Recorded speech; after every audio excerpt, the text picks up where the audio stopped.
given by Commissioner Summers, and we'll have a pledge of allegiance led by our Lieutenant Larry Blanchard from the Sheriff's Department. Our dear kind Father in heaven, we come before thee tonight as a commission and ask thy hand be upon us that we'll be able to do and make correct and proper choices in what we do. We are so grateful for the place we live and for the freedoms we afford. Please bless those people that are in harm's way. Please bless those people that have cause to mourn. Please help not only our country, but other countries that we will be able to find peace and help those people that are in war zones.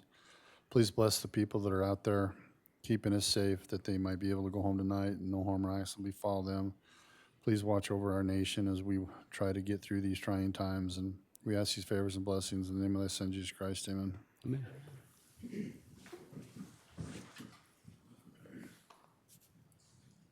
Pledge allegiance to the flag of the United States of America and to the republic for which it stands, one nation, under God, indivisible, with liberty and justice for all.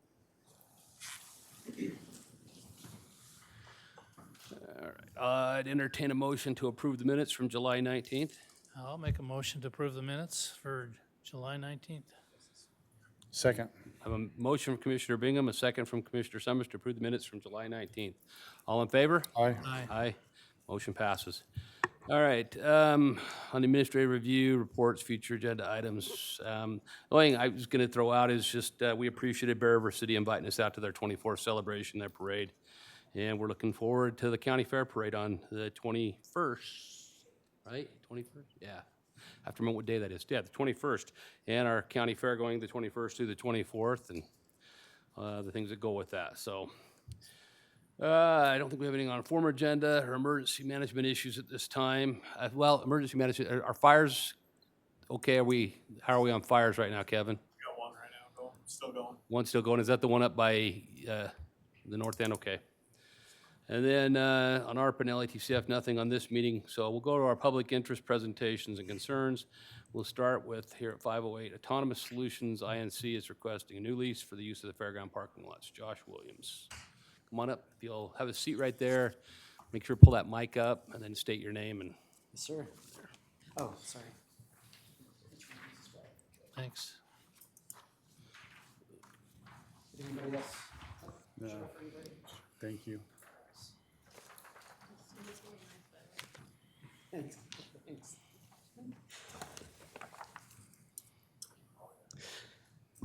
All right, commissioners, hello. My name is Joshua Williams. I am here with my colleague and friend, Robert Hopkins. We are here representing Autonomous Solutions Incorporated. First of all, sincerely appreciate the support and the opportunity that we have to be here. Box Elder has been a true partner for us for the last couple of years. We've been operating our autonomous vehicles using the fairgrounds parking lot as a test site for ourselves. And that's been a truly beneficial relationship with our company and for our team. That relationship began back in October of 2022. We had a one-year lease with the county. That lease was then, lease option year was executed, and that went through the end of July of this year. We tried to extend or see if we could go ahead and renew, and we were told we needed to come back. And so that's why we're here today, is to try and see if we can go ahead and continue that relationship with a lease renewal. As part of this, there are some benefits that we feel that we bring that are obviously beneficial for us in that we have a place to test, but we provide some of the security and oversight for that location, which we believe that the fairgrounds are happy with the support that we provide them, because it's one less place that they have to police and take care of, and the rest we kind of keep it under control with the fencing that we have up. Also, we bring in a decent amount of business to your location and to this county. Our company is located right on the edge of the Cache County Box Elder. We're almost in here, but not quite. And we have a lot of our folks that live here in this location on this side of the county line. And again, we bring businesses to buying fuel, buying snow removal, paying for honey pots, paying for other services, restaurants, and other businesses that we support. So we believe that we do provide a benefit to you, as well as the benefit we're obviously receiving from this as well. So we're here to see if there's anything that you would need from us before we were maybe able to go ahead and start coordinating a new lease with Mr. Hadfield, if that's possible, to try and get ourselves another one-year lease with hopefully an option for a follow-on year. That's why we're here today. And then correct me if I'm wrong, I think you've been donating to the fair too. We do. We hang 2 banners, so we are sponsors to the fair as well. Before these guys took over, we actually had a sting at one point, and we had, what did I tell you, Marta? 17 felonies or tickets that we had in there. There were people were parking around. Found out that the neighbors were encumbering about 15, 17 feet and using the parking lot for everything from gardens to parking to, and out of those 17 tickets, there was 3 felonies and some stolen goods that were taken care of. So, and since we brought you in, we haven't had those kind of problems at all. So I think it's been a win-win. So Thank you, sir. We are not looking to make any changes unless the commission feels that we need to make changes with that lease. Happy to do Do whatever we you have a feel. copy of the lease? yeah, We don't have a copy here with us, I have a copy right here if you need it, sir. so we just know what we're, what's that? Has Steve reviewed that? That's what I don't know, so it could be, maybe it'd be done based upon, we'd have to work with our county attorney to, we can just pass it on his review. Yeah. He's done it this will be the 3rd year. Yeah, I see, Yeah. say Steve wrote it, so. Yeah, it's his contract, and he said he would write the new one in the email when I was corresponding with him before. Didn't know if you wanted to talk with the fairgrounds people as well, make sure that they're still happy with the support that they're getting from us. But yeah, we can do something like that. I mean, I think we probably, that or pass it on the 14th. I don't know which is better, but anyway. I just make a motion, we pass it pending legal. So, I'll second that. Okay, so we have a motion from Commissioner Summers, a second from Commissioner Bingham to pass the Autonomous Solutions new lease pending legal review and approval. All in favor? aye. Aye. Aye. Motion passes, okay. Thank you, So, sir. so what do your robots look like? I don't mean to change the subject. in this case, they are yard shifting trucks, so they look almost like a semi, but just a little smaller, and they got a big robotic arm on the backhand that'll connect to the trailers and such. So It's pretty cool. You gotta go watch it. yeah, we'd love to have you out at some Between point. that and autonomous mowers and Rob's autonomous specialty. tractors, and when they try to roll a Jeep at the racetrack. So you won't be back till the end of August, right? Yes, sir. So, and it's in the paper. Yeah. I should have stated that. We vacated on the 18th of July, and we won't return until the fair's over. Okay. So I'll try and stop over and watch, see what's going on. We would love to have you, sir. Just let me know. Okay, Reach out thank there. you. Thank you, gentlemen. Thanks, you guys. All right, our next item on the agenda here is letter of support for conservation easement in Whites Valley. Ryan Marriott.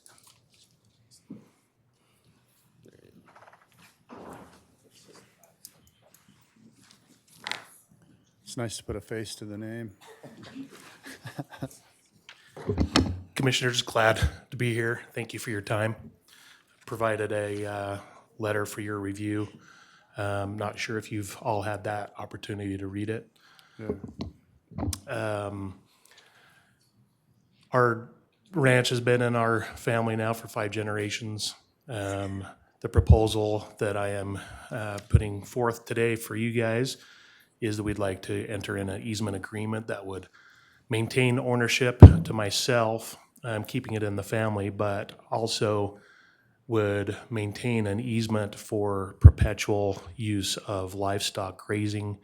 We're very, very closely related to sage hen and sharp-tailed grouse habitat. We do counts out in the entire Whites Valley area for the DWR, helping in that.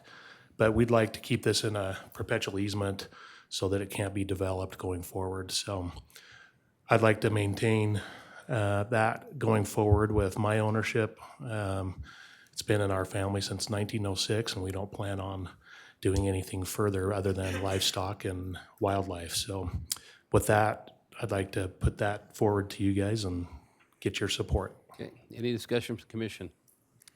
No. I think it's a great idea. Thanks for all your hard work on this. It hasn't been easy. And if I remember right, there is a year to date. If I remember right, you have to do this every 20 years. Yeah, we've been, now is our 4th year. I'm in just the saying, process. so after it passes and you get a conservation easement, you have to come every 20 years. Yeah, Okay, yep, just letting you know, yep, So you're requesting from us a letter of, the support. of support. okay, I'll make a motion that we write a letter of support for conservation easement in Whites Valley for Ryan Marriott. Second, A motion from Commissioner Bingham, second from Commissioner Summers, to write a letter of support for the conservation easement in Whites Valley for the for I Mr. think we Marion. actually have the letter. We just got to sign it, right? Yeah. Yeah. Okay. Yep. All in favor? Aye. Aye. Motion passes. Okay. Thanks, Thank you. Ryan. All right.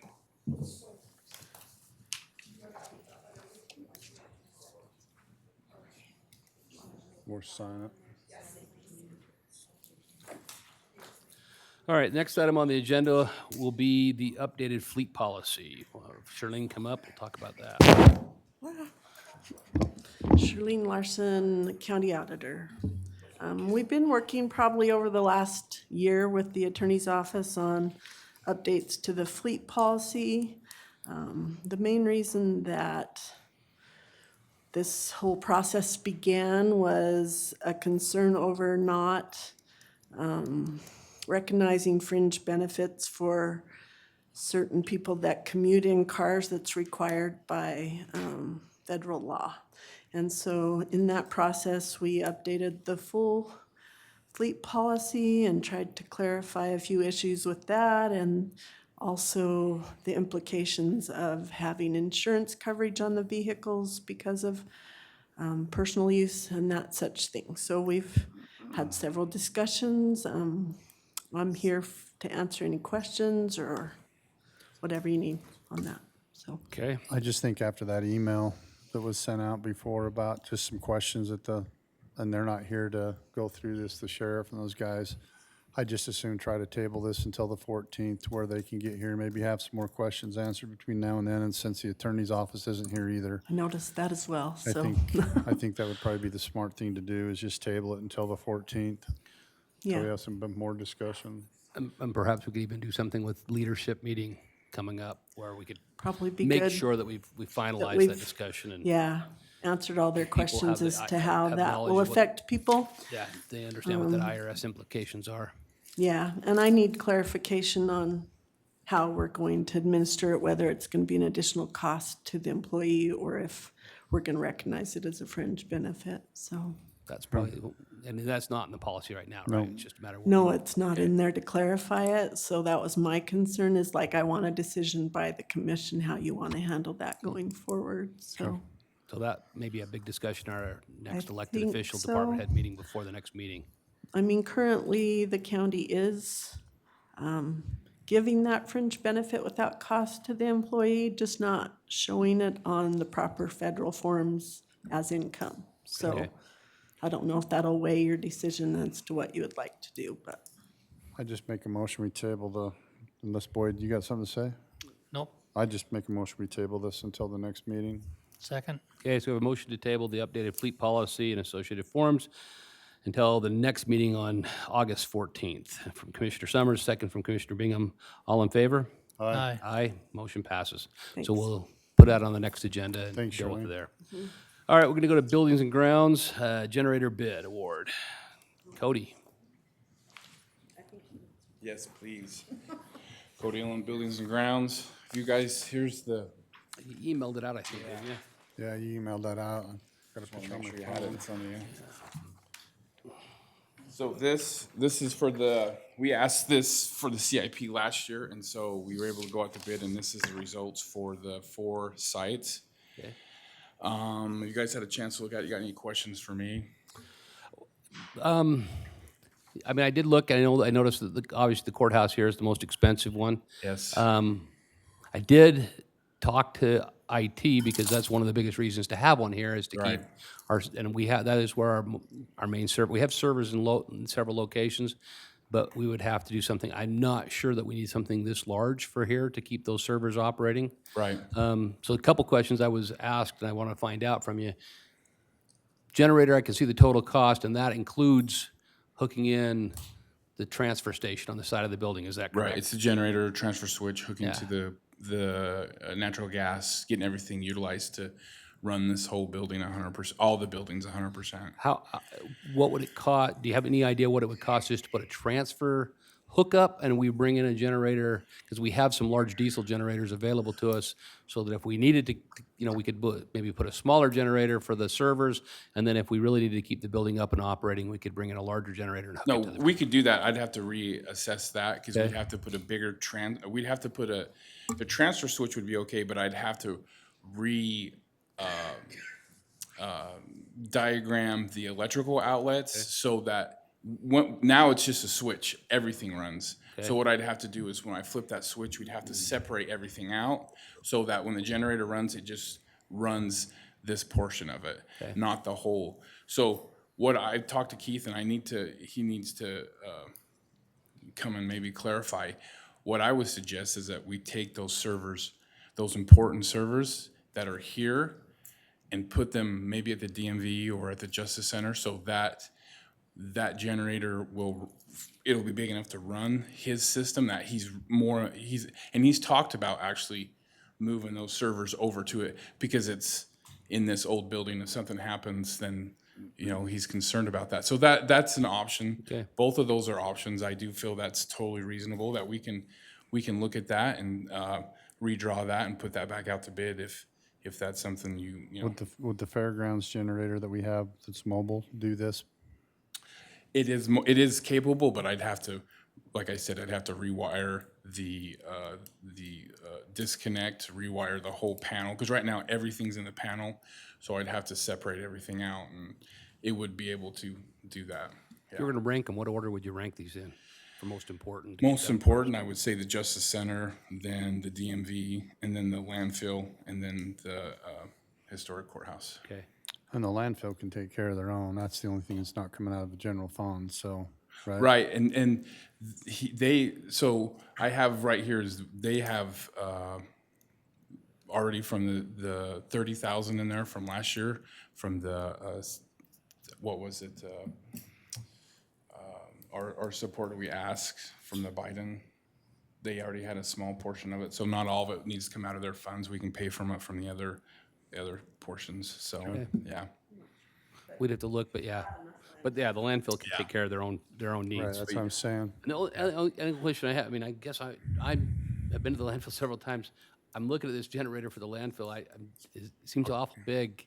Yeah. I mean, I'm looking at what electricity needs does a landfill need to keep up and running all the time? So you've got the scale, Okay. and then all the welding, the three-phase, all those things to the heavy machinery. So everything has been, what we did is we paid an electrical engineer to go out, see the size of their panel that they have, and so that they can just do a transfer switch that will supply that panel, which is what they use every day. So we made sure that it'd be seamless, that we just go right to the generator and everything would be. The only other thing I was thinking, so are these both alternative fuels? I mean, can they do propane or natural gas? That's correct. That's correct. Yes, absolutely. So then does this include a tank to go onto that, to be able to switch over in case natural gas goes too? We could add that later, but this is right now just the natural gas. So So there'd probably be some kind of fitting you had to change in. the orifices on that, Yeah, we'd they'd be have able to to modify change that. But yeah, those The generators usually, will the run new off- generators, you just flip a switch and you're done, but Yeah. then. Would it be the- an option we'd have to ask for? So, but which is fine. Yeah. Okay. The only other thing, Charlene, I think we could take some money out of mineral lease to actually help That's- fund this one. a For the good plain idea. fact that this is always, from mineral lease, so that's another ask. Right, they're just receiving their money through the Right. year. I just got notification today. And that's kind of what I figured, that might be a, And if you look on the completion date, we can't even get generators till, like, they're saying we won't be able to done till 3 of 25, 4 of 25, 6 of 25. That's when the generators will be in, so the project will be completed. So we have time to ask the mineral lease and other things to complete the project. So the completion dates you've given us are the dates the companies, when they bid it, said this is the best we can do This for is you. the best that we Okay. can do. Good to know. did these go through Golden Spike Absolutely. bids? Yes. He's with Whitaker. Okay. Yeah, because there's site work that we have to go out and dig and do flat work, so he did both Whitaker. I think he can put a bid for Patriot, so Okay. I worked with Tyler before. So Right now, do we have any funding for these, or these would be? Oh, yeah, right now, the generator project budget we have is 530,000 for the DMV, Historic Courthouse, Justice Center, and the landfill. So right now, what we have, to complete the whole project, we need 133,000, and we could pay for That it. would include the courthouse here. That'd be everything. We can complete this whole project. So we could probably get that on mineral lease easy. Maybe. Yeah, it's more a question of like, can we save money? Is this the best way you want to spend it? We did approve it as part of CIP last year. Right. Yeah.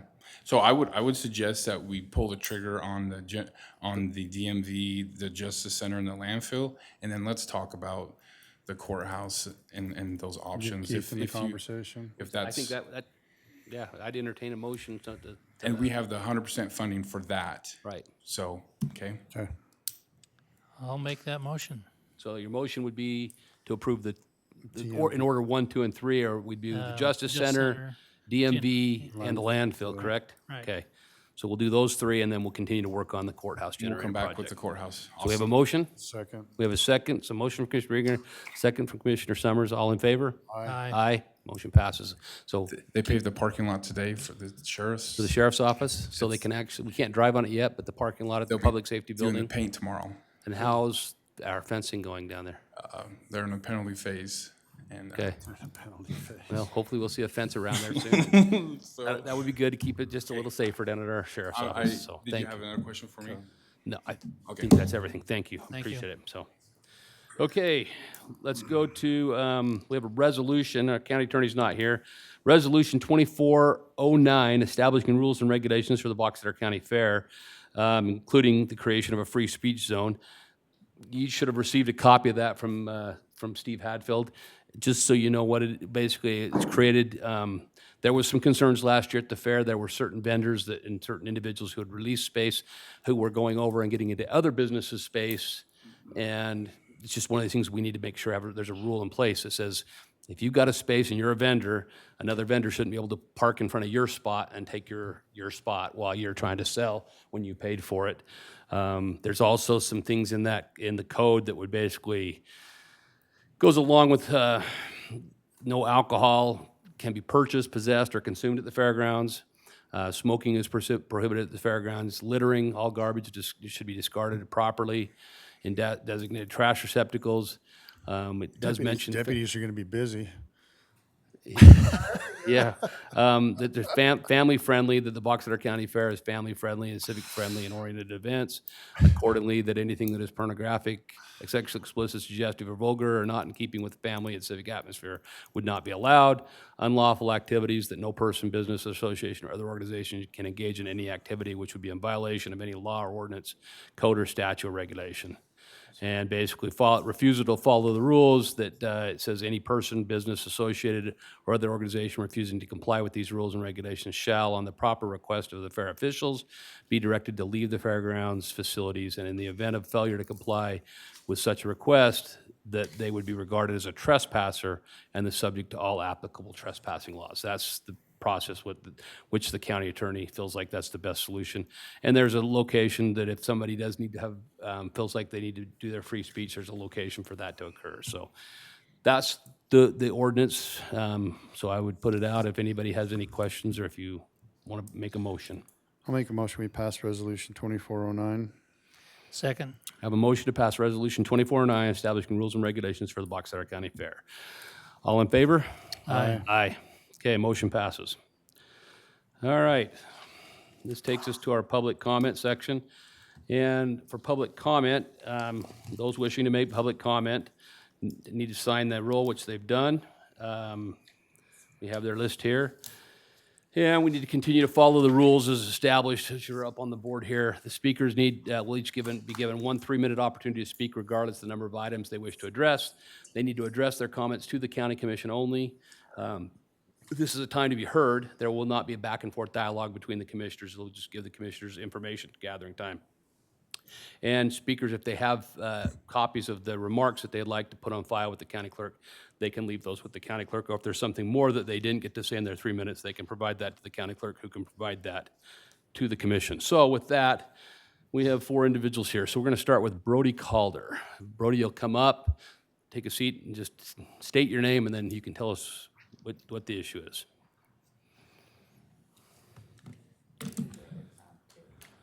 All right. Just name and where you're from. Name and where you're from.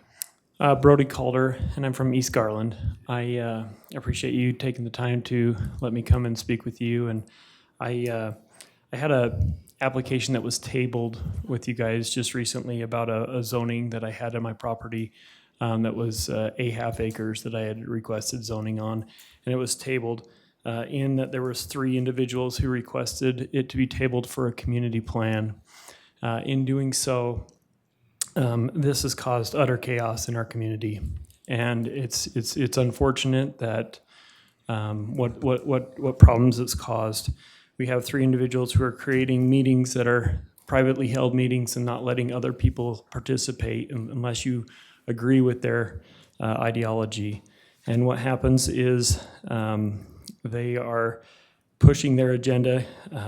They did offer 1 meeting to the public, and they gave 2 options for a community plan. And both options were what they wanted. They didn't talk about anything in regards to all the options that were available for our community. And they let individuals address for 2 minutes and cut them off, as we're doing now, not letting voices be heard. The challenge we're seeing is that it's causing a big rift in our community. I'm here asking for help and petition from you as county commissioners to stand up and do something about this. Either step up and say, hey, we'll bring somebody from the county to help out and identify if you're wanting a community plan to happen, then we need people to be there to help us, because it's not right to be unrepresented. And if we're speaking out, we're being shunned. It's a dictatorship that's happening over there, and it's not healthy for the community. The reason for government is so we don't have tyranny or anarchy, right? And so that's why I'm here today. I'm asking for your help. Either let us out of the plan, and those of us that don't want to be a part of it, let us out, right? Or let us have a voice. And the only voice of reason is to talk with somebody who understands. One of your planners, that they need to run it. Like, that's the reality. Like, we can't be having this type of chaos. They feel like they're actually leading, and they're saying they're coming from the county. They're suggesting things such as we need a 5-acre parcel for a septic tank, which is totally false. These things are problematic. At this point, we're just trying to figure out what to do. So I went and approached Scott, and he told me to come and try to address things with you guys, to have other people reach out, because there's people who are afraid to talk to you guys, or afraid to let the other community members know that they're not happy with it. So those who are willing to speak today are willing to join me. There's also others that are willing to come forward, and you'll probably be hearing from them either phone calls or via emails, just so you are aware. And I appreciate your time. Thank you. Thank you. Okay, let's see. Next would be Vance Smith.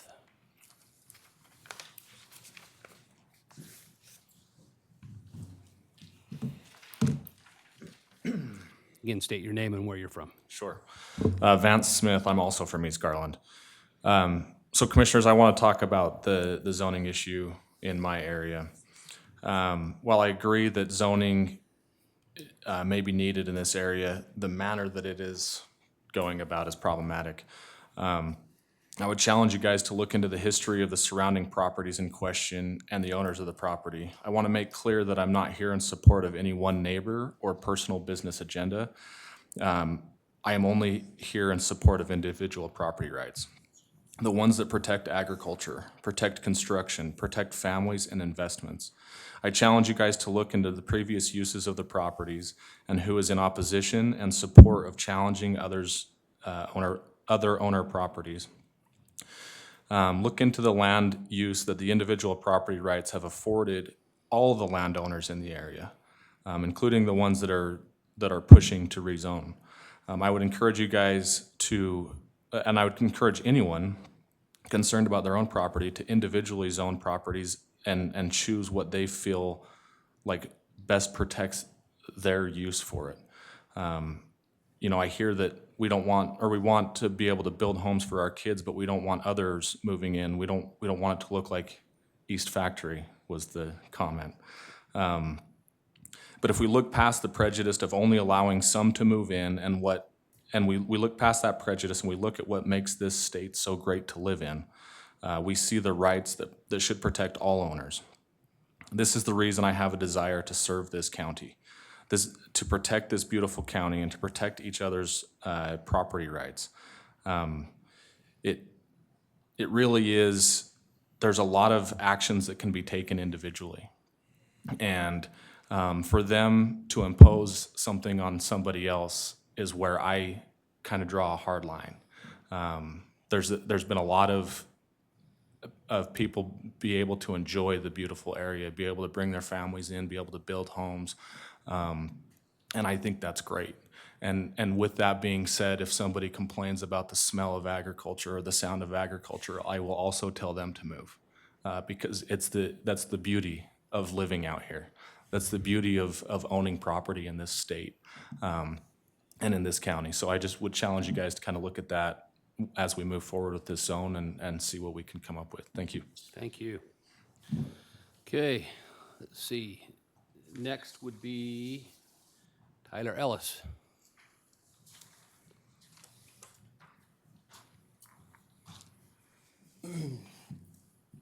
Hello, I'm Tyler Ellis from East Garland.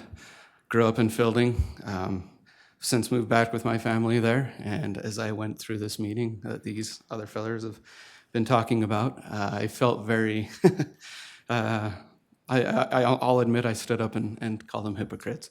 I grew up in Fielding, and my family sold land in hopes that it wouldn't be developed, and all they did is had hopes, knowing that what they sold it to was a potential of it being developed. And as I heard things from my dad and thought, yeah, this sucks, I watched it happen, and in reality, my family could have done something about it, like not selling it for more than what farmers could sell it for, and also doing something with it if possible. Having said they wanted money, my aunts and uncles wanted all the money. So as I listened to all their comments, I thought it was funny that they wanted to go Ag 20, and yet the people asking for it, I asked them in that meeting, do any of you live on anything over 5 acres on your parcel? And I looked at myself, and there's not a single person that's over an acre. There might be a few slightly over, but there's nobody that lives on an acre or more than an acre that's zoned for that house. And here they are asking everybody else to go 20 or 5 or whatever. And nobody does that. And so to ask that of anybody else in the community, it just seems asinine to me.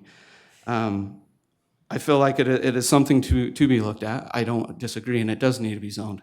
And I think a 1 acre zone, for example, is a great place to start. My only comment to that is if you don't want something to be developed, if you don't want it to be something you don't want it to be, don't sell your land. And as they made comments and said that there's 7 major landowners there, that's great. Then get together and tell yourselves we're not going to sell it. But I can tell you right now that most of those that I saw there have branched off pieces for their kids, their cousins, anybody that they feel like they want to do, they were able to branch it off for them. And yet now they want to close it down and make it hard, which is going to be for them as well. But at the same point, it seemed like they were preaching something they didn't believe. And I just want to state that I do feel like as they stood there and talked about it, they were very deceiving and told everybody that Zone 20 was what was recommended by you guys, and that 5 acres is maybe an option if we felt like it, or whatever else we wanted. And I had 2 people in that meeting stand up and ask me, what does R5 mean? What does A20 mean? They didn't explain anything that actually helped people understand. And not only that, I walked away thinking and laughing to myself because they wanted everyone to think that their water is now going to be contaminated and feel sick because of septic tanks. I mean, that was what they got up and talked about. That's how I walked away, and I want my feelings shared that way. I don't feel like it was well represented at all in that meeting, so. Thank you. I appreciate your comments. Okay. We have one more. Let's see, Deanna Hardy.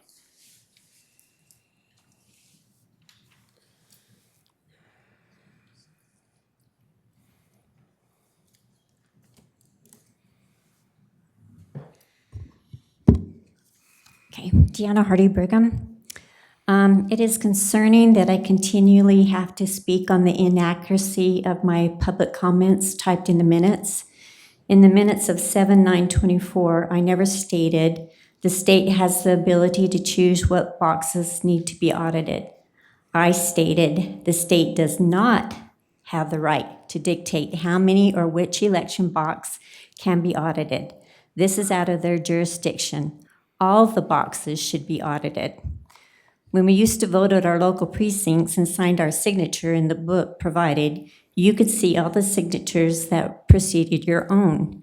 The signatures are not a secret, but the voting ballot is to be a secret. No one should know which ballot belongs to which citizen, but the government does know. The Utah Constitution, Article 4, Section 8 is being violated. Utah Code 20A-3-502 is also being violated. Voting away from a secure voting location subjects the voter to intimidation, coercion, and bribery when voting. The local voting precincts were established for the protection of the voter when voting. The local voting precinct has drastically been reduced to only 2 locations in our county. Please include Utah Constitution Article 4, Section 8 and the Utah Code 20A-3-502 in the minutes. It was stated after the last commission meeting of July 17th that the county clerk told me that I was told that I needed to sign a statement to not receive a mail-in ballot.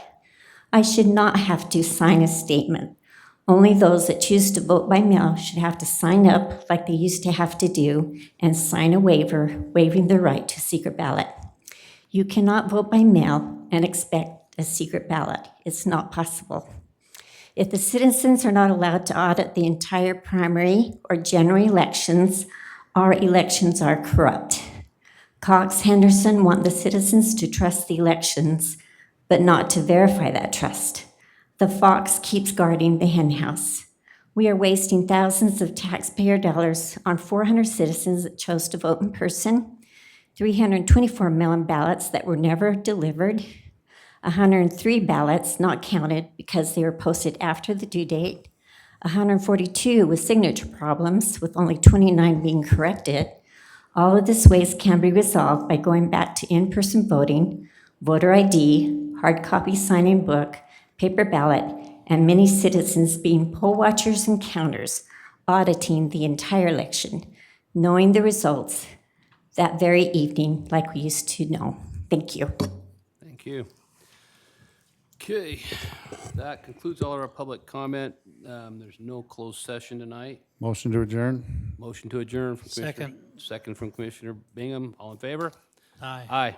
Okay, we're adjourned.